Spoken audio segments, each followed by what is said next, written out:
You're all invited to the Slumber Party Massacre Luncheon. We'll tear your soul apart. Drink some of this, Michael. Be one of us. Death has come to your little town, Sheriff. You can either ignore it or you can help me to stop it.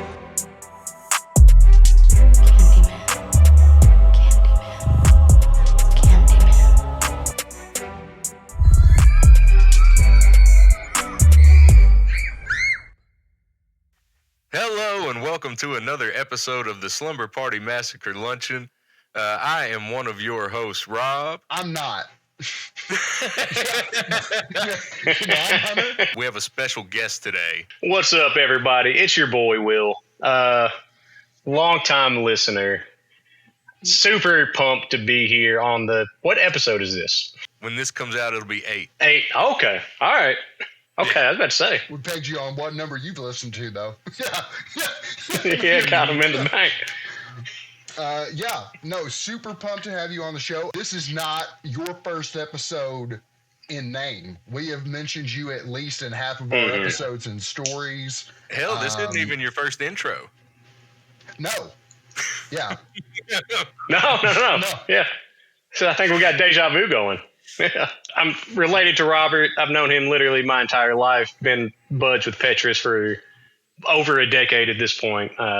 Super excited to be getting in the mix here and super excited to see this taking place and going on. And super excited to be talking about my favorite monster and genre of monster style movie. Yeah, so obviously today we're going to talk about vampires. And you specifically and enthusiastically requested to be on this episode. So what is it about vampires? Why are you pumped to be talking about vampires today? So there are a ton of reasons.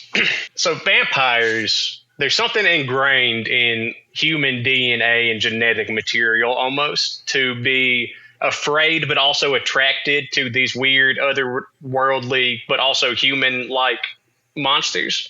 Starting as far back as you can go, vampires are one of the original, folk myths of transformation and people turning into monsters. And for a lot of reasons, there's all kinds of trends that come and go in movies and cinema and horror in general.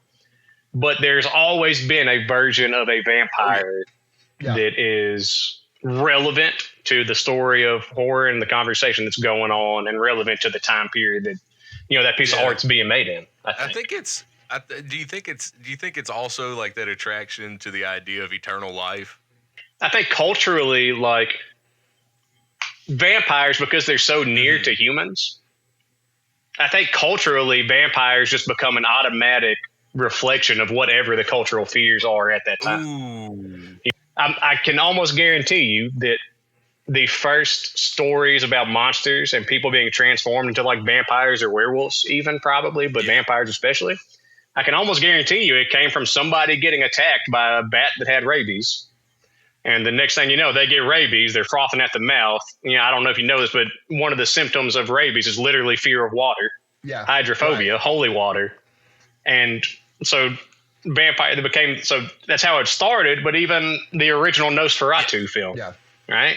Obviously, it's based on Dracula and is based on that work. But the time that it came out in the 1920s, it was also right after World War I. That ended. It was also right after the Spanish flu had killed millions of people around the world. Yeah. And it's right after the Bolshevik Revolution had taken place. And it's about this weird Eastern European guy who comes into Western Europe in a city and starts spreading disease. And obviously there are, anti-Semitic overtones to his appearance and things like that. But really?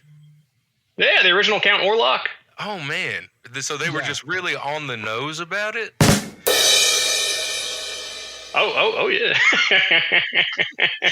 That's a good one. Yeah. Nose on the nose comment. Yeah.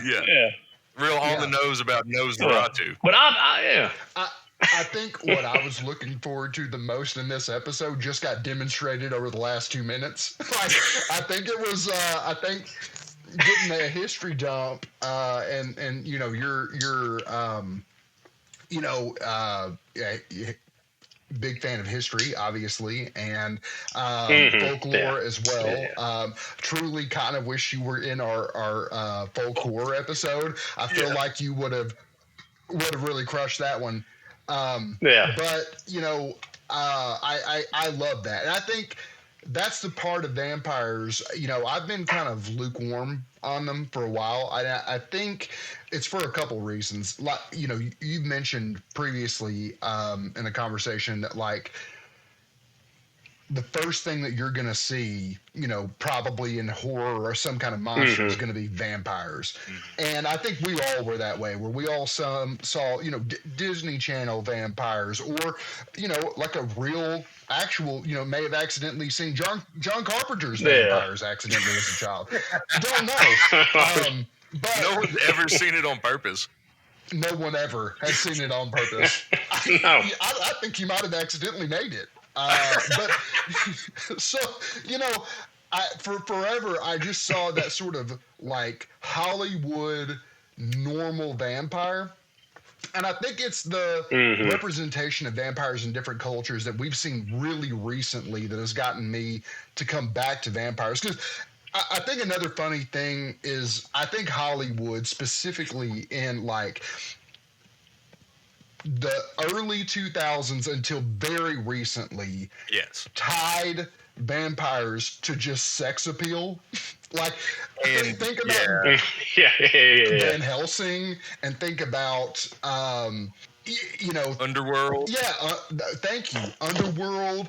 I mean, and you could go prior to that. I mean, think about all the vampire Dracula 2000. Yeah, but you could even go back a little further than that if you want to, and tie it to the Vampire Grindhouse films that there are many of. Oh yeah. And so I think that I was so used to that, and then you throw in that teen angst with Twilight, and I was just like, I'm over it. Fuck it. I don't want that got me so off on vampires, of just these girls being like, oh, I'm team vampire. And I'm like, yeah, of course you are. That's literally part of the lore. That for me is like, I'm fine with vampires representing like the things we're afraid of in humanity. So like lust is obviously one of the things, but the sanitized version of that that you get from things like Twilight and that property is just so. Yeah. They took vampires and took everything that was cool about them and made it whack. Yeah.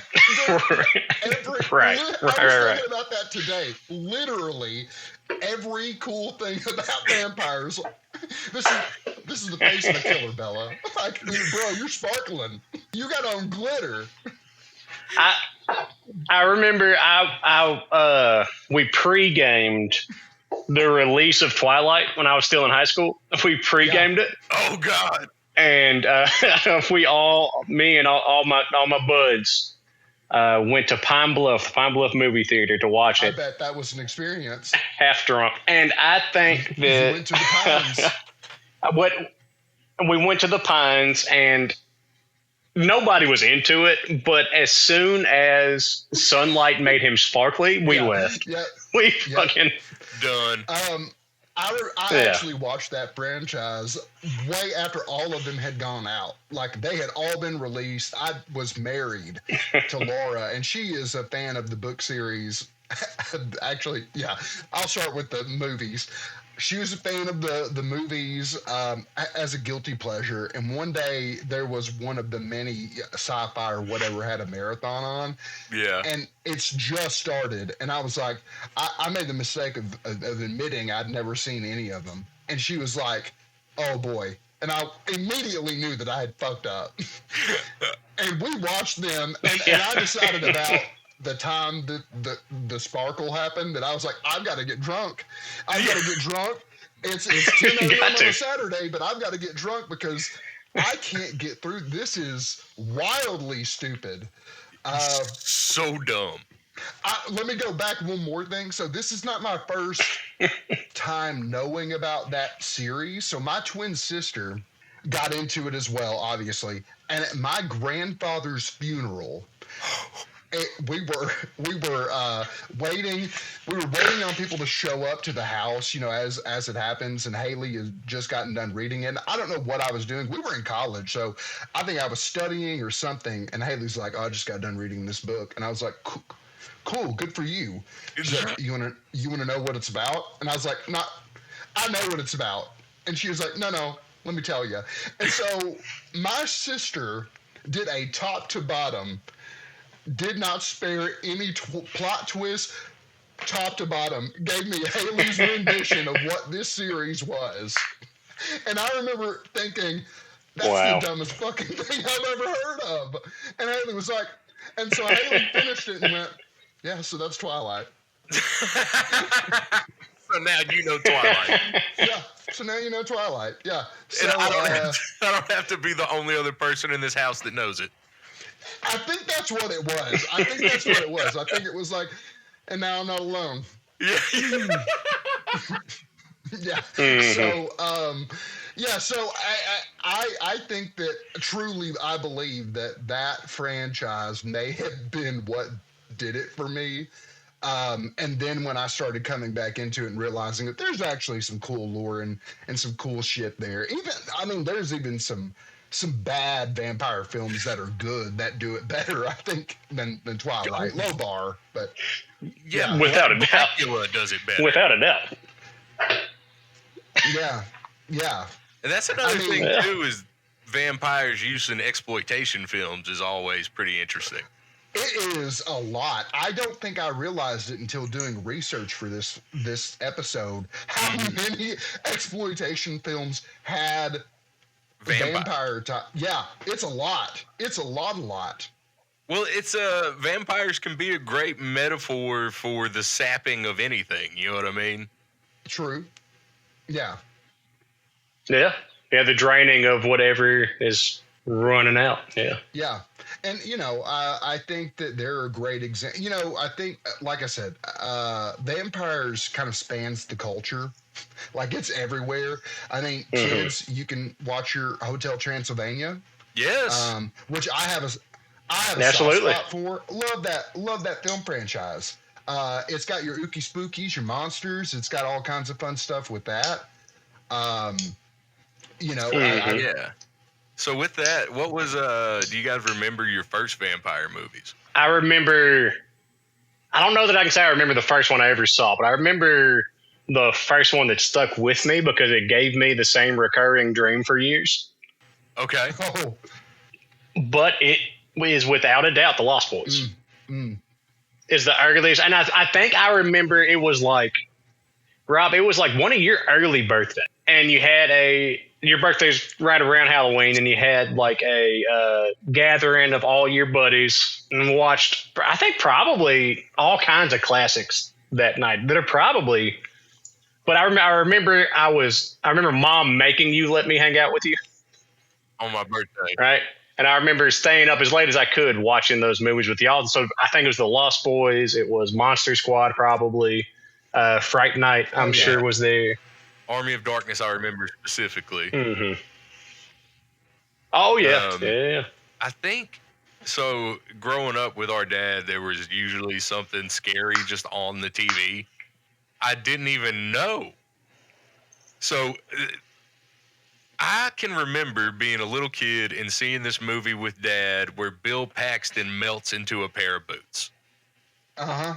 Mm-hmm. And I never knew what that was. I never knew what that was from. I never knew what movie it was until I was 30 years old and I watched Near Dark again. Yeah. And I had memories rushing back to me. Yeah. Of that fucking scene, dude. So I think Near Dark may have been my earliest memories of a vampire movie. I think my earliest is gonna be Dracula Dead and Loving It. Nice. I'm gonna go the comedy route. No, yeah, with Leslie Nielsen, man. Yeah, dude. My dad, big fan of Leslie Nielsen comedy. And and so my grandfather as well. So I vaguely remember that. Like I would have. It came out in like '95. I think when I would have seen it would have been. I was around that 7 mark, and so I vaguely remember that one. I think the one that is my first, like, it's stuck with me, and I hate saying this loud. It's gonna be Van Helsing. I think that's the first one that, like, I remember truly paying attention to and understanding some aspect of lore to it. And it is a hot garbage mess of a film, but I still, to this day, I'll watch it every couple of years and put it on. And another one similar, I think it also has the vampire aspect to it, is the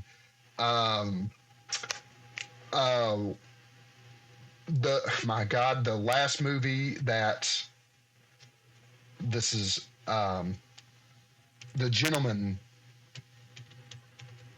Guy Ritchie? No. The Sean Connery's last movie. Oh, League of Extraordinary Gentlemen. Thank you very much. Also has the vampire woman in there. Same. Yes. I put it on the same. Yeah. Remember, all of those people in it, I am giving way too much credit to an equally shitty film. I was about to say, man, you just keep bringing up steamers.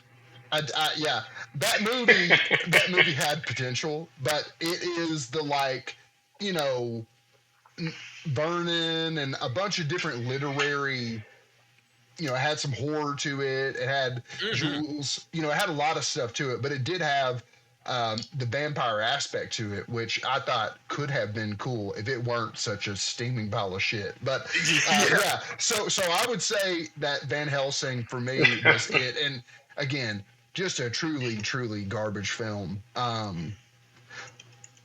yeah, I think that real recently, what's gotten me kind of back into it was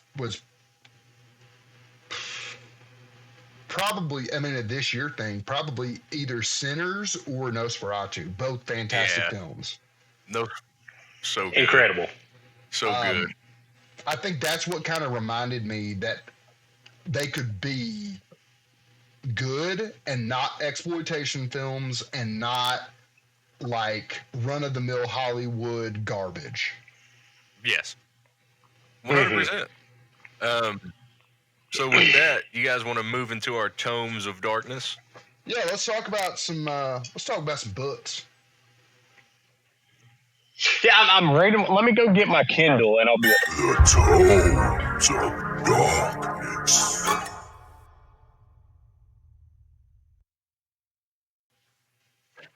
Yeah, so we're going to talk a little bit about our tomes of darkness. That's where we talk about literature. We're going to be talking about vampires. So, yeah, graphic novels. I actually have quite an extensive list of great comics. Great graphic novels that have vampires references in them. Well, that's the thing. Like we were talking about earlier, you know what I mean? Like, there's vampire stories as old as people. Like, yeah. You got the verbal first, and then literary, and then cinema. Yep. It's so crazy how deep it goes. And different cultural vampires, like the vampires in Native American stories are not the vampires in Russian stories, are not the vampires in Eastern European. Well, yeah, there's like 2 subsects of vampires. Yeah. I think there's probably more, but I can't educatedly say that, but I feel like there's probably more. Yeah. So, talking tomes. So it just so happened that like 3 weeks ago, I started reading a new book I came across. One of my new favorite authors I'm reading a lot of, Christopher Buehlman. He does really good horror novels that are super kind of manageable. Also does some really cool stuff with like horror fantasy, which is interesting, like medieval horror things. This one, the name of it caught me first, and then I noticed who the author was, and it was a bonus. It's called The Suicide Motor Club, and it is a take on vampires. Okay. So I'm reading it right now. It's about this woman and there's vampires in this world in like the South, and it's the 70s, and they use the highways, these isolated highways out in the middle of nowhere in Texas to hunt. Yeah. So yeah, the Suicide Motor Club is these vampires, and they'll run people off the road and then feast and feed on them. I love that. Yeah. This young woman, this young mother, is on the road with her husband and their son, and they just come across. They're in the wrong place at the wrong time, and they get run off the road. Little kid gets kidnapped by these vampires. Husband dies. The mother is kind of left destitute. Right now, she is joining a convent. Oh, wow. And the Mother Superior started having all these dark visions. So I'm guessing she's going to start an army of vampire hunting nuns to go prowl the highways. I have to read this. Right. Mm-hmm. Yeah, it is really, really good so far. It's Christopher Buehlman. That's what I'm reading and super into it at the moment. Shit, that sounds awesome, dude. Yeah, I'm in. I love a wrong place at the wrong time, just fucking cuz horror story, dude. Yeah. We don't need all this build up or explanation or exposition. This is No, what's need happening. to be. Go. I think we talked about that in our slasher episode. That's one of the key parts of a good slasher is just sometimes just being the wrong motherfucker in the wrong place at the wrong time. Yeah, man. I love those stories. Yeah. Tomes. Let me think. Some of my favorite. Because I was racking my brain, and though I've seen a million vampire movies, I haven't read that much vampire literature. I really haven't. I think if we're going to talk about tomes, though, we have to talk about the legacy of Anne Rice. Yes. And Anne Rice, of course, her vampire series, Vampire Lestat, became popular in the 80s. She also did The Queen of the Damned, and those went on both to be pretty successful. Well, Queen of the Damned is one of my favorites, but it can a lot of people can take it or leave it. Vampire Lestat, of course, became Interview with a Vampire, which is one of my favorite vampire movies.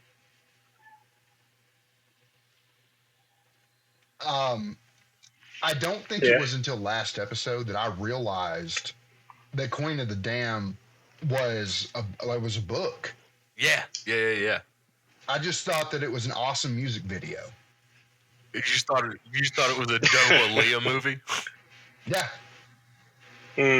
Rest in peace. R.I.P. for sure. Yeah. So you got to talk about Anne Rice, especially when you think about the legacy, just the idea of like the Southern genteel vampire. Okay. Yes. You know that it spawned a whole trope almost. It really did, of the elegant Southern aristocratic vampires.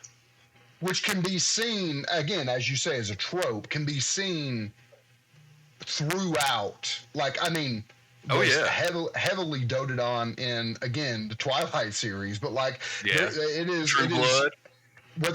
Thank you. True Blood was incredibly heavy-handed on it. Vampire Diaries, incredibly heavy-handed on the Southern. Abraham Lincoln Vampire Hunter. I was just about to say, First time I saw that movie was with you guys, actually. Drunk in a fraternity house. Yeah. The book is really. I love the book. When who wrote that? Stephen Graham Smith. I think that sounds right. Graham Smith, because he only did like 3 books, and then he just started doing like movies and series writing. But 3 banger books, if I remember correctly. And Abraham Lincoln Vampire Slayer, like this vampire comes to collect money from the family or something like that, and fucking Abe just like stakes him from like 20 yards away, and then his dad goes, "You don't know what you've done." more will come. And he just looks at him and says, then I'll make more steaks. Man, I think the best part of that movie, and I've not read the book, but the best part of that movie is that him being president was just a prop up. You know what I mean? They didn't want him to be, you know, like, it was just so he could hunt he happened vampires. to be one of the most prolific presidents of all time. One of two, and then, but it's just because, just so he could take out Southern slave-owning vampires. And again, like, there is something to be argued that maybe his whole thing with, like, his whole notion of wanting to be anti-slavery was steeped in anti-vampirism. Yes, dude. It was. We got to get rid of these fucking vampires. Yeah. So all Anne Rice. Dude. Trying to think of some more vampire novels. There's a fun one that I read years ago that I forgot about until just this moment. I had to look it up here to remember the name of it and the author. But it's called Double Dead by Chuck Wendig. Good. And I remember really liking it because, so the setup for this one is it's about a vampire, but it's a vampire who, like, he's been without blood so long that he went dormant.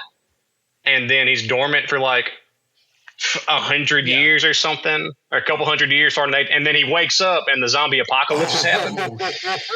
So he can't drink zombie blood. So now he becomes this like shepherd caretaker for this traveling band of humans who doesn't know that he's a vampire, but he's like they're his only food source. So he has to save these humans from a zombie apocalypse so he himself can survive. It's a really interesting like take on it. It's got humor. It's got all kinds of stuff. That. It's good. That sounds really fucking fun, dude.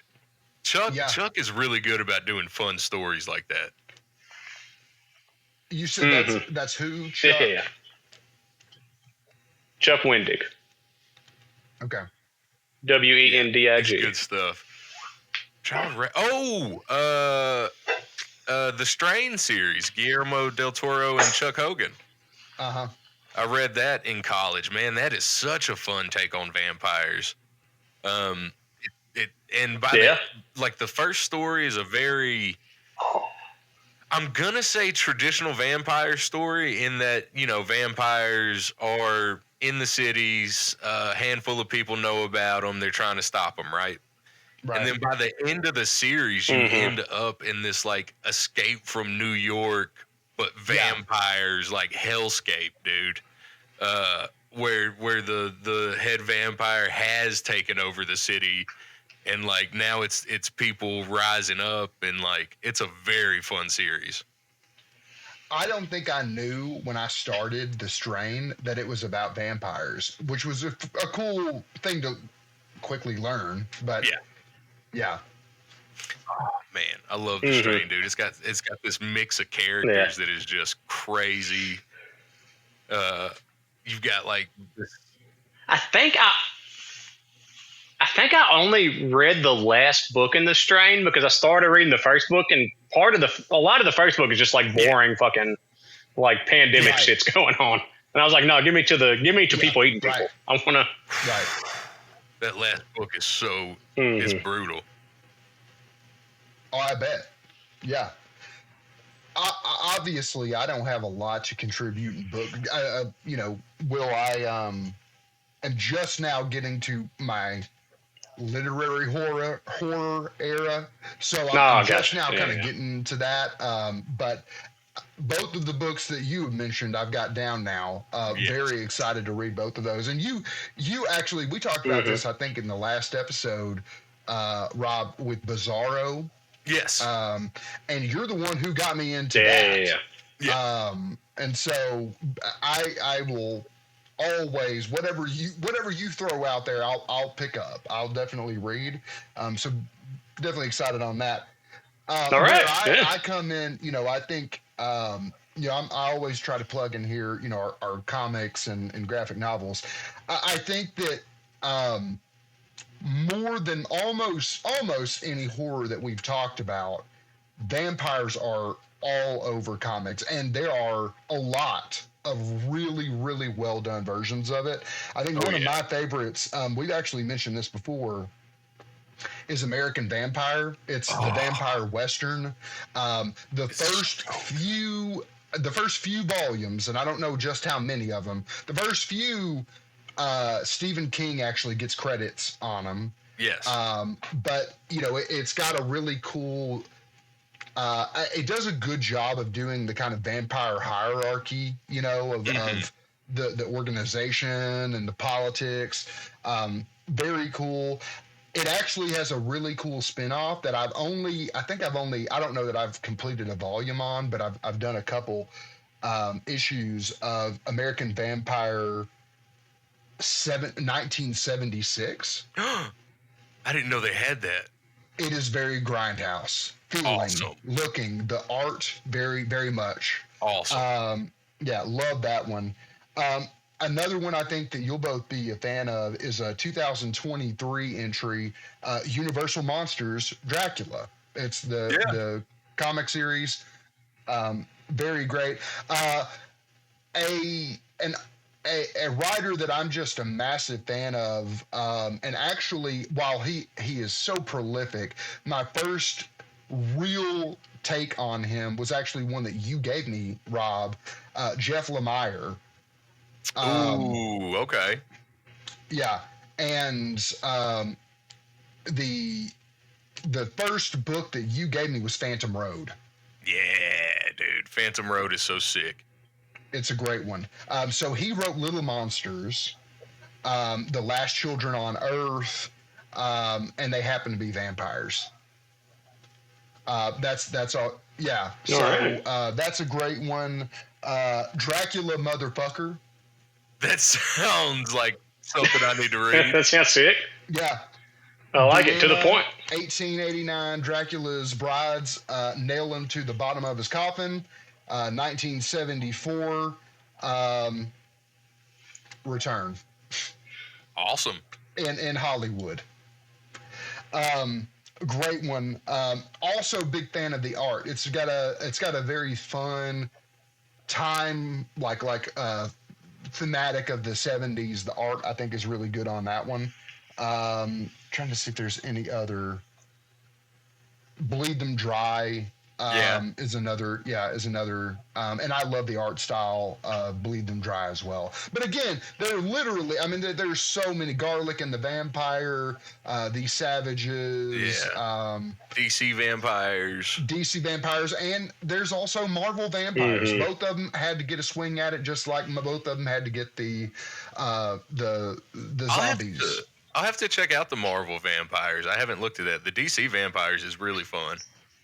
It was a good one. That was a 2021 run, and I believe that one had a lot of steam. I don't think that they even thought that they had what they had on their hands when they released it. I think similarly to DC, the Metal label, absolutely, I don't think that they knew that they were going to, because it like DC Metal, it started as one kind of set of comics that turned into a literal universe of comics. And I think DC Vampires did something similar. Yeah. I just would love to see DC Vampires as not a movie, but like an anime. Yeah, I think that would be a really good format for it. Yeah, dude. That'd be killer. All right. All right. You want to go into some top fives? Time for the top five. Will, we would love if you would kick us off with your number 5. All right. So before we get into, I was telling you guys before we started recording that I went back and forth on all of these. And I think that my top 5, it's not going to start controversial. I think it's going to start pretty tame. If anything, it feels it's a new addition to the vampire cinema body of work. But and for a lot of reasons, and you'll see as I get to my other top 5s, I feel like it fits in with the theme of my list. kind of in general, but I have to go Sinners. I absolutely loved it. Sinners was You so good, absolutely dude. do. Yeah, I when I mentioned earlier, I think that movie specifically did it for me and how it brought, I believe, the West African culture into it. Yes. And also the South, but not in an Anne Rice way. Yeah. No. A completely different approach to it. Yeah. Mm-hmm. What is it about that movie? Yeah. For me, it's So Go ahead. I love. What is it about? I love getting to see just a handful of people fight a swarm of vampires, man. Yeah. It's And I think that's going to be the common theme through my top 5. It's people taking on a horde of vampires and a few folks surviving, and these vampires are scary. They're terrifying, but it's got personality. It's using vampires to tell a message that has not been, told 100 times before in different vampire films. And it does that, but it stays fun as you're watching it. Fun. It really is so much fun. It'll grab you. Mm-hmm. I love how they use music in that movie. Yeah. Oh yeah. Music becomes this doorway to past cultures and like more contemporary present times, right? Yeah. It's fucking great how they use music in that movie. And then So I've only seen it the one time, but I can imagine myself, like all these other ones on my list, going back to it. 100%. absolutely. And I mean, you got to love a classic bloody Tarantino style ending. Oh boy, Yeah. boy, howdy. It really was. They deliver on that ending. Mm-hmm. It escalates. I don't think that the wires crossed in my brain that it was a Tarantino movie, but there was something so familiar about it. It's a Tarantino ending. It's a Tarantino ending, bro. Yeah. It's fucking Leo with a flamethrower.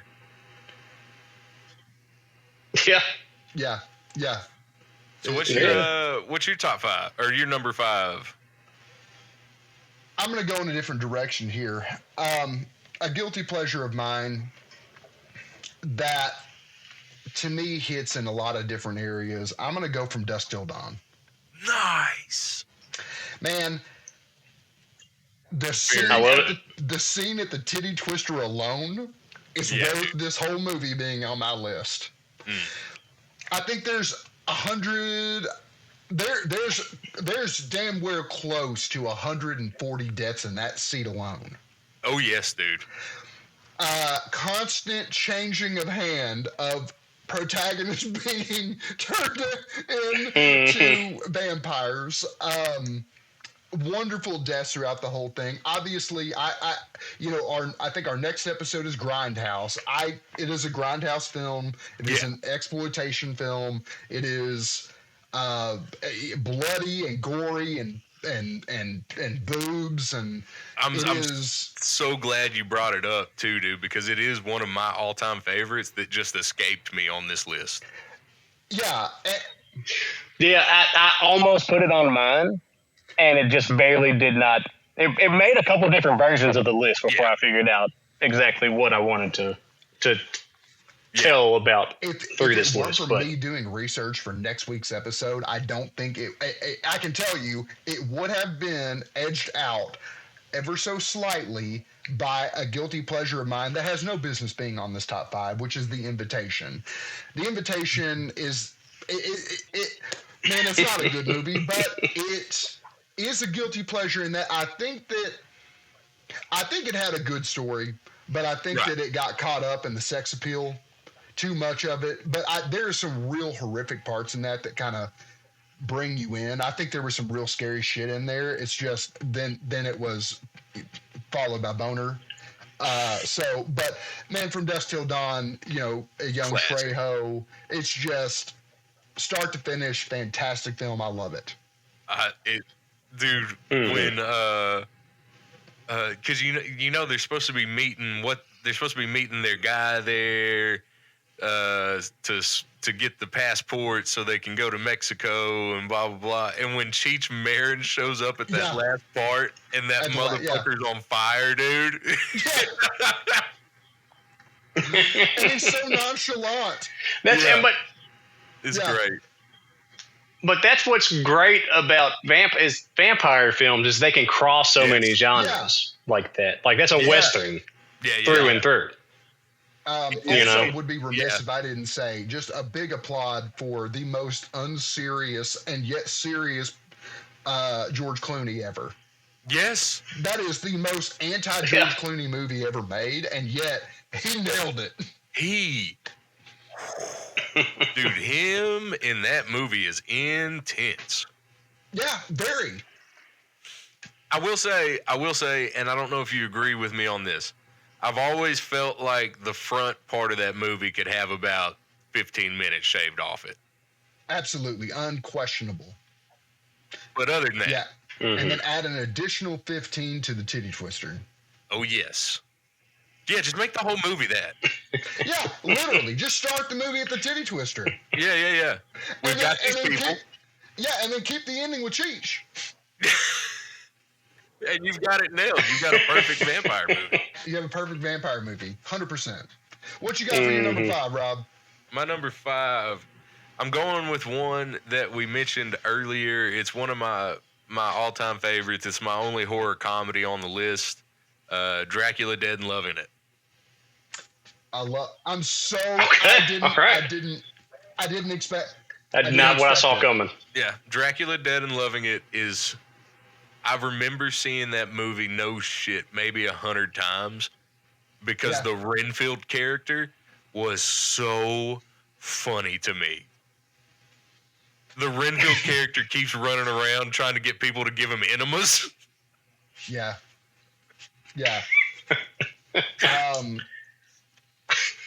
We've said it over and over, but how vampires can cross genres, like the fact that it taps into the Leslie Nielsen humor. Yes. Yeah, so good.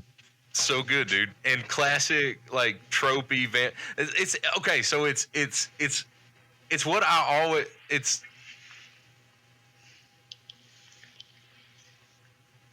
Will, do you remember that idea we always had for Shocker? Where, because, like the Halloween party. For Shocker. Like, it's always like, slutty nurses and like tech bros and snow bros. And we were going to be classic Count Draculas. We were going to be fat Draculas. Down the middle, regular Draculas. With the painted on widow's peak. I remember this so much, and I advocated for it. And that's what this movie is. That's what this movie is. Yeah, you're right. Yeah. You're right. It's a very unserious thing in a very traditional vampire movie. I love it. That's my number 5. Will, what you got for 4? Great. All right. So I have, and again, because I went back and forth between like, should it be my favorite or the best movies that are about vampires, or my favorite movies that have vampires in them? And in some ways, I think it turned into movies that have vampires in them.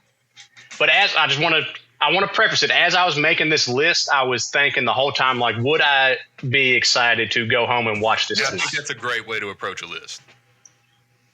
All right. So my number 4 is Monster Squad. I knew it would be Monster on Squad. 1 and probably 2 lists. Exactly. Fucking Wolfman has nards. Yeah, I have to. Wolfman has nards, man. And again, it's about a ragtag group of nerdy kids biting off more than they can chew. Adults in their lives don't believe them, and they got to save the world by fighting Dracula. And it's rad as hell, one of my man. favorite movies of all time, for sure. Yeah. Yeah, that's right. It's so good. And it's Dracula. It's a traditional Dracula again. You know what I mean? It's a traditional Dracula with the swamp thing, and he assembles the team. And Nadia and I watched it in the days leading up to Halloween, and there are parts of it that are problematic now. there are parts of it that don't hold up, but it ticks so many boxes for me, and it's such a piece of nostalgia. Yeah. In the 80s, though, like in the 80s, as long as you only had 2 slurs, you were PG. Right? Yeah. Yeah, and it's more. Yeah, there's a hard homophobic slur in the first 5 minutes. Yeah. Oh, dude, and then there's the whole thing with the virgin and the. The virgin, and they're spying on the kid's older sister changing, and it is not. But it was the 80s. It was the 80s, and they were trying to capitalize on Goonies, Yeah, absolutely. I love that pick. That's a great top. That's a great 4. Yeah, for sure. I've mentioned this on a previous list before. I think in the Stephen King episode. I got to go with Salem's Lot. Nice. I thought that the new version of Salem's Lot was a fun reboot for that book, and was it a miniseries or? Yeah, it was a made for TV kind of. Made for TV, yeah. I thought it had some really, it had some. I thought that it started incredibly well. I thought that with the boys, you were really rooting for some people that didn't make it, which I think makes a good movie. Absolutely. Where people that you really, which I mean, in fairness, so did From Dusk Till Dawn, but there were a lot of people in this movie that you're really rooting for and you want to do well. And I've really enjoyed the eeriness and its take on vampires, which was in a sense very traditional. Have to be invited in. But I think that it had its own kind of lore about it that was unique. Also, big fan of Bill Pullman's son. I thought he did a really good job. Yeah. Bob, it's on HBO Max, isn't it? It is. It's still on my list. I remember I liked it. Is that the one where there's Robert? Have you seen it? No, but you can go ahead. Okay. Well, is that the one with the drive-in movie theater? Okay. All right. I loved it when I watched it, and I hadn't thought about it since, but I love that. Yeah. The drive-in movie scene was that was it was great. I'll have to watch. And that's my 4. Rob, what you got?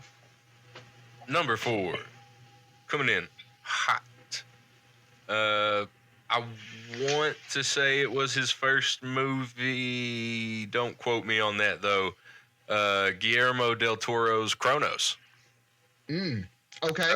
Spanish vampires, art house film about this man that finds this golden scarab, and it ends up feeding on blood. It's not.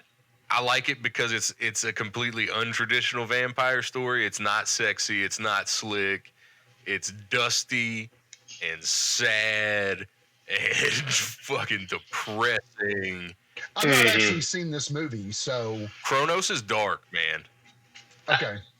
I've seen it on lists. I've heard of it. We watched it one day. We got stoned as shit over at Nick Brown's and watched it. Okay. It's like a look at mortality through the lens of Catholic guilt. Oh, okay. Okay. Yeah. So it's really not. It's really not a horror comedy. No, not at all. Not a horror comedy at all. Okay. It's dark. It was his first feature film. Yeah. And it's like the idea of immortality as a disease, kind of, is a better way to put it. And just great 90s Mexican Gothic cinema. Okay. That was going to be my ask. Was did it have that classic, not Hellboy larger than life, Pan's Labyrinth, but did it have that gothic? Very gothic, very practical, very Guillermo. You were watching a Guillermo. Okay. Very, very. Well, you can tell this is Guillermo's first film. Okay. Yeah. Awesome. That's my number 4. Art house shit. All right. Will? All right. Number 3. I'm gonna rip the Band-Aid off on this one. I know you guys love the movie. I don't know if you'll agree it belongs on this list. Number 3 is What We Do in the Shadows. It's not on my list. Taika Waititi. It was not on my list, and yet I debated whether I wanted it to be on it. Mm-hmm. Almost made mine. And this is why I say this list is more of my favorite movies that have vampires in them, because Taika Waititi has like my favorite comedic sensibility in filmmaking. I've watched it dozens of times. The scene where they keep trying to bite that person's neck and they just can't. It's so good. And I'm a big fan of. I actually like the series just slightly more than the movie. The series is great too. I love the series. Jackie Daytona. Jackie Daytona. Tucson, Arizona, yeah. Dude, Jackie Daytona is pound for pound one of the funniest episodes of TV ever made. Period. In a discussion, it is. Man, it's great. Oh. I also like the end of I think the first season with the Tribunal, and it's got tons of you got Danny Trejo from Dusk Till Dawn. You had. It had a lot of cameos for vampires in it.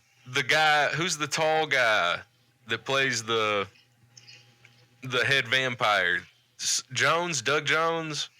Oh yeah, yes, Doug. You're talking about Guillermo del Toro. Yeah, he plays like all the vampires in Underworld. Yes. Yeah. Yep. Doug Jones. Yep. It full of cameos. Fantastic. Loved it. Oh yeah, that movie. Yeah, that movie is. Is there better comedic timing than New Zealanders? No. I don't think so. I think they win for timing, dude. And I think that it was so good because it was just the concept of some vampires in a flat. Right. Yeah. Roommates. Vampires need roommates. By itself is so hilarious. Yeah. I love it. Yeah. Fantastic pool. For me. All right. I am going to go with the Lost Boys. Hey. All right. You mentioned it, I think, in Monster Squad, Will, when you mentioned that it wanted to be the Goonies. It was so interesting because there are some real tense moments in that movie, and yet you also have Rob, Death by Stereo. Death by Stereo. Grandpa. The bathtub full of garlic. Yeah. That does nothing to me, and then he melts, and then the plumbing goes fucking haywire. If your brother vamps out or tries to kill us in any way, I will stake him without a moment's hesitation. Chill out, Edgar. And yet, like right before the whole house scene, right? Yeah. The dog up against the fence, it's tense. It is a tense moment. Oh yeah. There are parts of that are disturbing. Recurring dreams, right? Yeah. Oh yeah. Recurring dream for years. The tree is what freaked me out, dude. When they show them the first time how to feed, and they walk up on that party on the beach. Yeah. Oh, that'll ruin it. Yeah. Yeah. But then there's a sweaty, shirtless saxophone solo also. I've seen that movie way too many times. It's so good. In a lot of ways, it is the perfect movie for the time that it came out and the time that it's depicting and So, Will, our last episode was the '80s, and obviously it was on there, and I that was it. It was so we talked about in the last episode of just it was the perfect encapsulation of the '80s. Yep, it was everything cool about the '80s. You had a Feldman and a Haim. You had the Corys. You had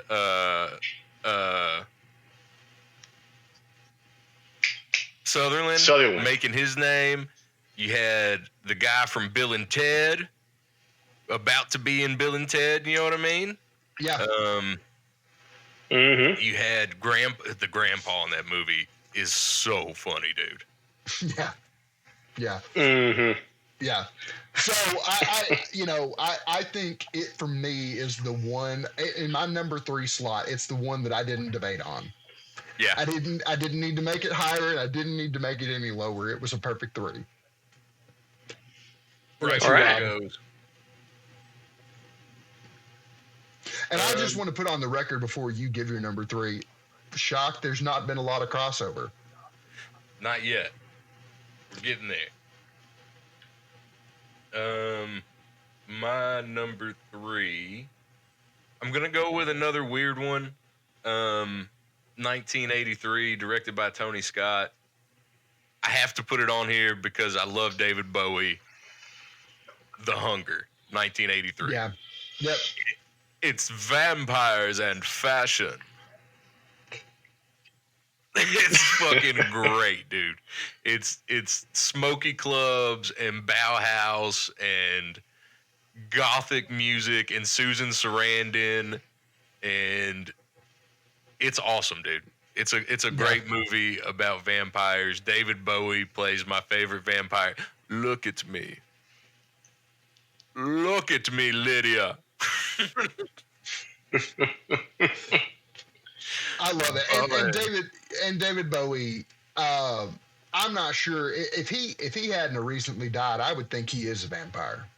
Dude, Bowie. Well, that's I mean, to call Bowie a vampire.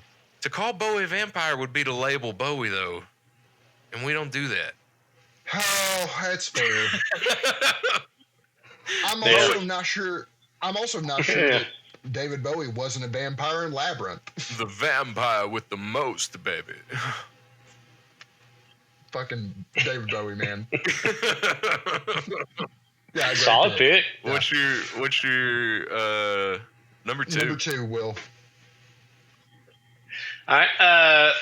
Talked about a Sutherland and the Lost Boys. I'm going to go with a classic with another Sutherland, 1992, Buffy the Vampire Slayer. I knew it was going to be on here.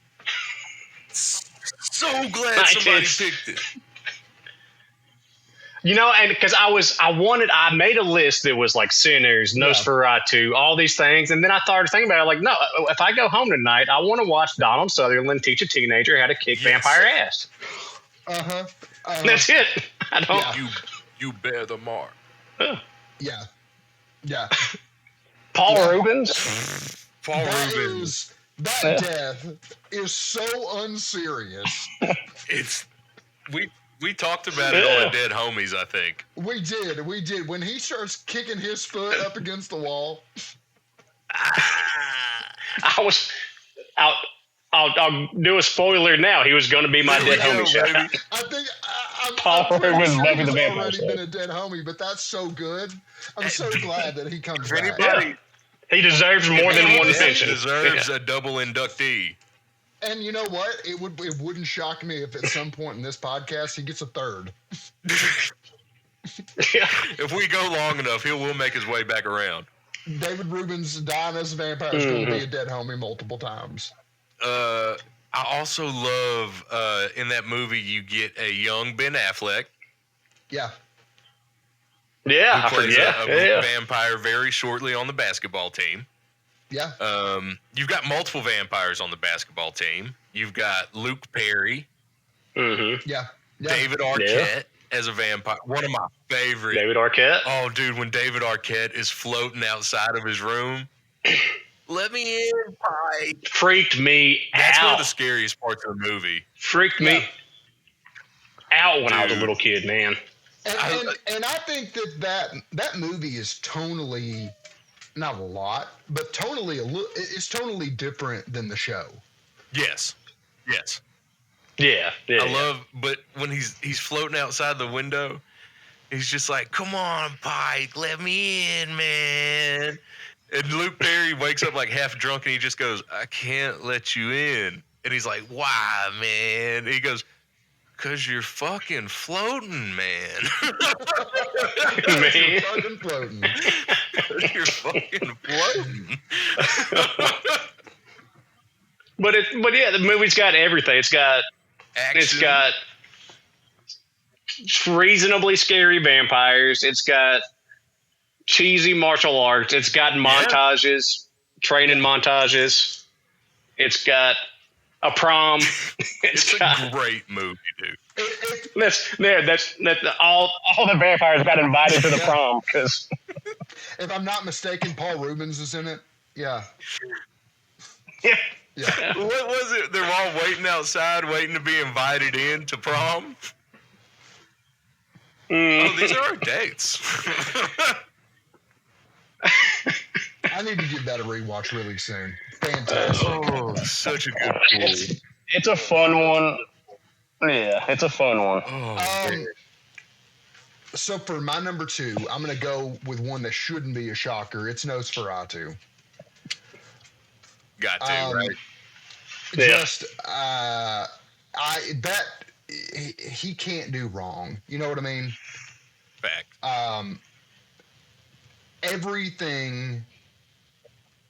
Everything he puts out, I'm gonna watch. I mean, Robert Eggers. I mean, I've already said that I think it was probably too high. But The Witch, I watched it the other night. Loved The Witch, and Rob, I know that didn't hit for you, but that slow burn, it does it for me. I love it, and I am incredibly excited for his next, The Wolf or Werewolf. Yeah, that's gonna be sick. It's gonna be sick. Yeah. It is the perfect amount of unintended, I'm going to call it lightheartedness, although it's not, I don't know that I'd call it humor, but just the right amount of levity with Willem Dafoe. Yes. I think he adds the right amount of levity to it, because it is a heavy fucking movie. I was just sitting here thinking about how worse and worse and worse I felt while watching that movie, but unable to look away. So I watched it on a plane to Hawaii, which had plenty of runway, no pun intended, for lengthy films. Yeah. And I remember that the kid that sat next to me was terrified. Just like looking at my screen and just like, and then like parents like, who does that? Like, I don't know why would American Airlines put it on the fucking console? I have no clue, but it's awesome. And then, of course, you got Lily Dett just with the sexual scenes, and I'm like real uncomfortable, but you got to own it, right? Yep. But I'm watching this. Yeah, incredible movie. And Will, I think you said it earlier. I don't know that I want to, when this episode's over, I don't want to stop this and watch Nosferatu. It's heavy as shit. Yeah, dude. But it's visually stunning. I think that the act, It's objectively probably the best movie we've brought up so far. Yeah, for sure. It's a work of art. It is. It absolutely is. Do you feel that it is his best movie? I know you're a Lighthouse fan. Yeah, but I think Nosferatu is like Eggers coming to full Eggers. Yeah. Yeah, it seemed like a triumph. I think it was his most. You know what I mean? Yeah. Yeah. 100%. Yeah. Yeah, absolutely. So yeah, Nosferatu for me. That's my 2 spot. Nice, dude. What? My number 2, we're gonna go with a classic. We're gonna go with Fright Night. Yep. The 1980s. Mm-hmm. Stars I don't know why I brought up any of the stars. I can't remember any of their names. That guy that played that guy that was in Princess Bride as Prince Humperdinck. Chris Sarandon. Chris Sarandon. William Ragsdale. Roddy McDowell. Yeah. Classic story of a vampire moving in next door. This teenage kid finds out about it. Nobody believes that there's this vampire next door, and the vampire knows he knows. Mm-hmm. And that's one of my favorite subgenres of horror movie too. Is neighbor's a killer, but nobody believes the kid. Disturbia made a whole movie on it without the fucking vampires. Yeah. Dude, it was so good. Yeah. I love those kind of stories of like the monster knows. Yeah. Yeah, Disney Channel's original Mom's Date with a Vampire. It's fucking that movie, but gee. Yeah. I will say in Fright Night, you get one of the coolest, I think one of the coolest club scenes in an 80s movie. Okay. Chasing a vampire or having a vampire chase you around a smoky nightclub in the 80s seems like the most terrifying thing in the world. Oh, for sure. Yeah, absolutely. Mm-hmm.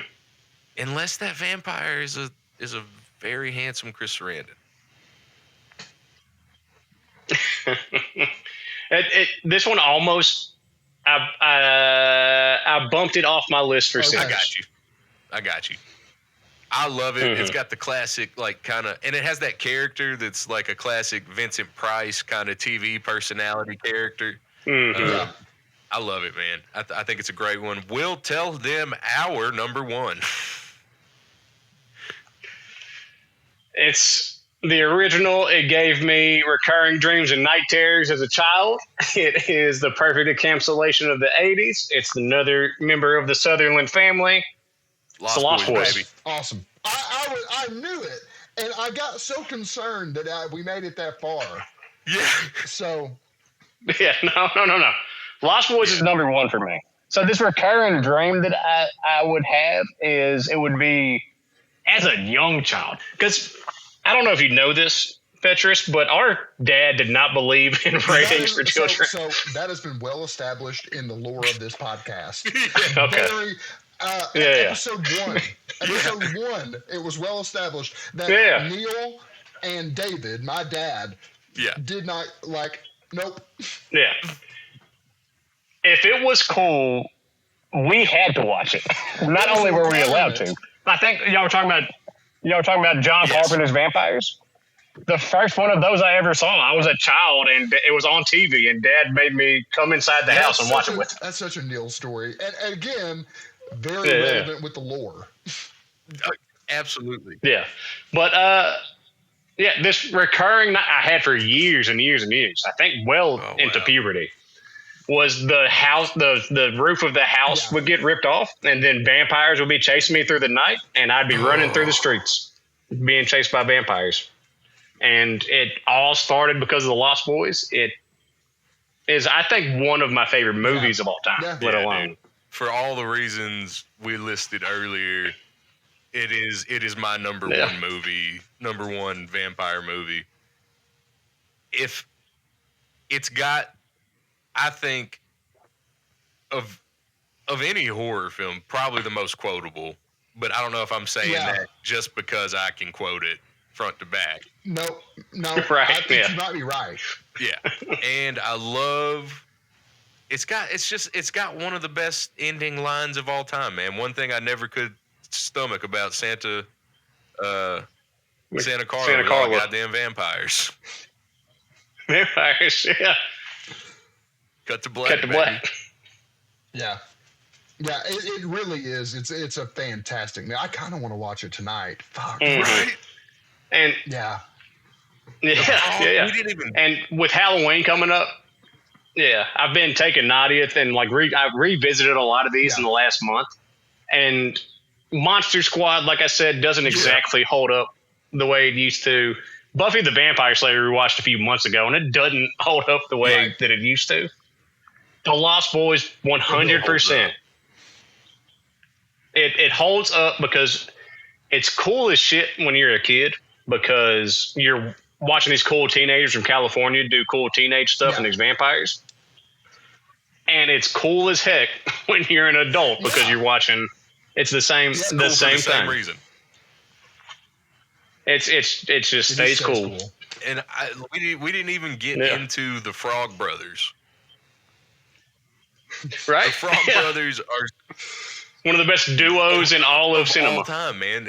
The two brothers whose parents seem to be comatose and own a comic book store, and they are the only other people in drawing a blank again.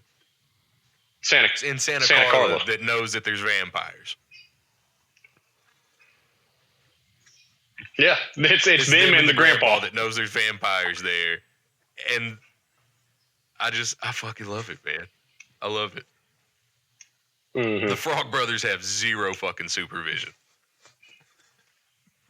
Yeah, it's awesome. It's what we wanted as children. Yeah, it is, man. It is. Yeah, yeah. Man, wonderful. Love it. I'm so glad that overlap was there. Across the board, all three of us, we got one. Yep. Yeah. So what's your numero uno? So to bring it home for the other overlap, for me, it's Sinners. I think I've got to give the high credit where it was your 5, Will. For me, it's my 1 because it brought me back to vampires. Because it showed me, because I think that there's something special about a movie that you can let some normal person watch that's not going to dig into the symbolism and the overtones and all that, and just it's still a fucking good movie. I think some of all of my favorites are that in horror, where you can watch them. If you think about, for me, if you think about Barbarian, if you think about Hereditary, they're horrific movies. They're good, scary movies, and yet you can dissect them, and there's still some there. Get out. And this was that for me. I think that it had so much under the surface that people could take away from, but at the end of the day, it was a fucking good vampire movie. The scene when and I'm drawing a blank when the lady says, "Look, if I'm gonna die, kill me. I don't want," she's the big one on the lore. That's right. I don't want to be turned into this. Yes. Kill me. And when they kill her, and it's a very emotionally tough scene, and Haley Seinfeld screams because that was her family, and she just wanted family to be in eternal with her. Yeah. You know what I mean? There's there was so much there that was beyond the surface of an already good surface level good film. So for me, it's Sinners. Yeah. Loved it. Great list, guys. I thought the top 5 was fantastic. I love wonderful. Sinners. I love the. I've really we didn't talk about it too much, but the blues influence on the movie is so cool to me. And then you've got that juxtaposed with like this traditional folk singing that the vampires bring into it. Yeah. I think we talked neat. I think we talked about this in the folklore episode, but it felt very much like a comic we mentioned on multiple times with Moonshiners. Yes. The only difference is the Moonshiners comic is werewolves, not vampires, but very much felt that way. So.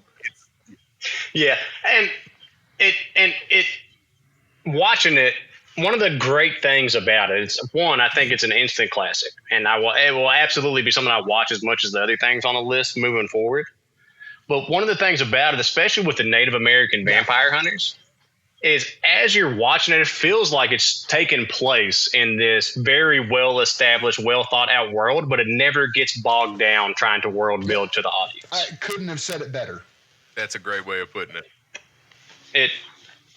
It never has to explain how these Native Americans became. They're just Native American vampire hunters, and in this world, they're Native American vampires. If you know anything about that director, there's probably going to be a spinoff. Oh, I'm sure there's some kind of folklore behind it. Yeah, he'll get I'm a sure there's spinoff something. on the Native American vampire hunters. Don't watch it. And I will watch it. Absolutely. Yeah, I watched it. without a You know who doubt. I'd love to see make a vampire movie? Ty West. He would make such a good vampire movie. He would make a killer vampire movie, dude.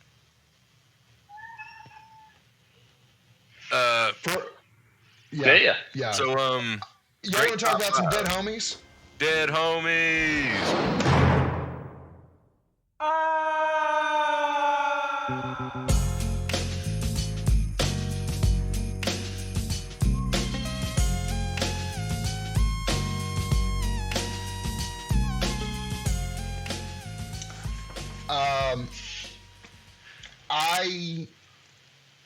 I will go first because we look, guys, as much as we shit on it, my dead homie is going to be from the last in the Twilight series. All right. So again, based off both my sister and my wife, there is a scene at the end where all of these vampires they're special. They have powers, unlike most vampires, which are augmented. These have special powers, and one of them is visions. In the books, you don't know what the vision is. You just know that she touches this person, he has a vision. It is enough of a mutually assured destruction that he does not do the thing. In the movies, they said, fuck it, we're going to film it. We're going to make what the vision is. That is, again, in the books, not mentioned. We're going to make it.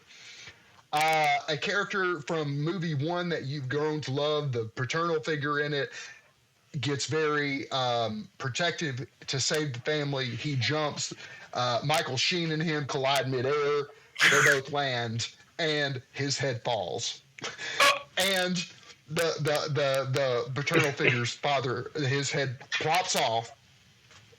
And Michael Sheen's laughter and giggle is supposed to be unsettling, and it is just like Willy Wonka. It is just so unserious. And again, I think he meant it to be. I love Michael Sheen. He is a classically trained actor, and yet it is fucking Willy Wonka in the middle of a vampire movie of just and I'm like, what the fuck was this? And I remember looking at Laura, and this is the end of the movie, and just being like, I'm out. Yeah. I'm out. Yeah. So for me, that's my dead homie is Carlisle, the father, getting his head ripped off, and then Michael Sheen just giggling.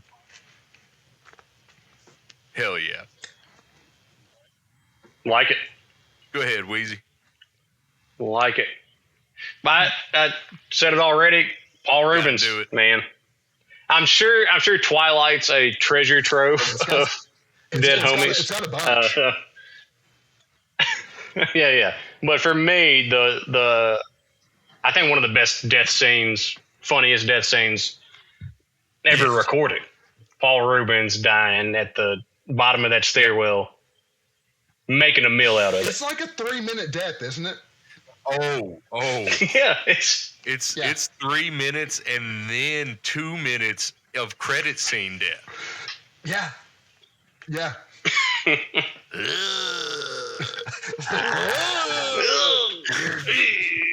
It's not. It's like, What's it? At one point, he starts kicking the thing and going, that's where I lost it. That's where I lost it, is when you just hear the boot tap the wall. Yeah, he is not going gracefully. No, and he didn't need to. Oh. Rob, who is your dead homie? I think my dead homie is going to be. You know what?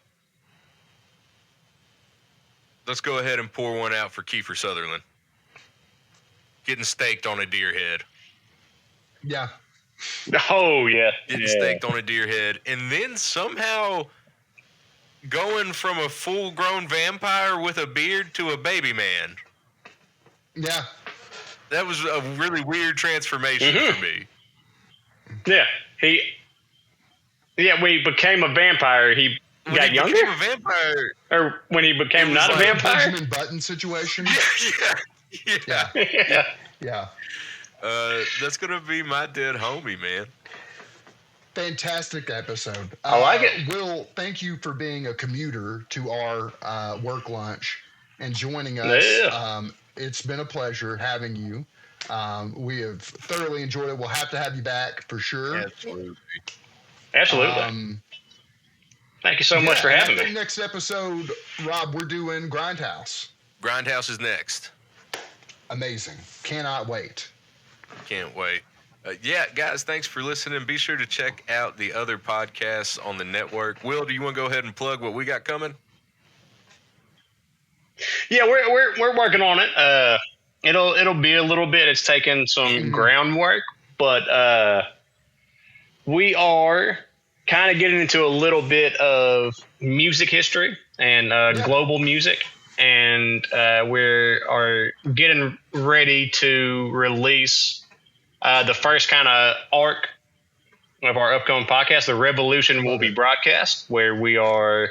So for the first 3 episodes, we're looking at Iranian rock music post the Islamic Revolution, and the underground artists and things like that. And then the whole series, we're going to pick a different kind of authoritarian regime from the 20th century, and kind of get into the way that resistance influenced music and the way music influenced resistance to authoritarianism. I literally cannot wait for this to come out. It sounds fantastic. It's going to be fun. I think we're going to do it in several episode arcs and runs. Yeah, guys, but be sure to be on the lookout for that. And until next week, be sure to check under your bed for the monster and over your shoulder for the boss. The lunch hour is over. Be one of us. All right, fellas, I got a hot. All right, later, dudes. Hey.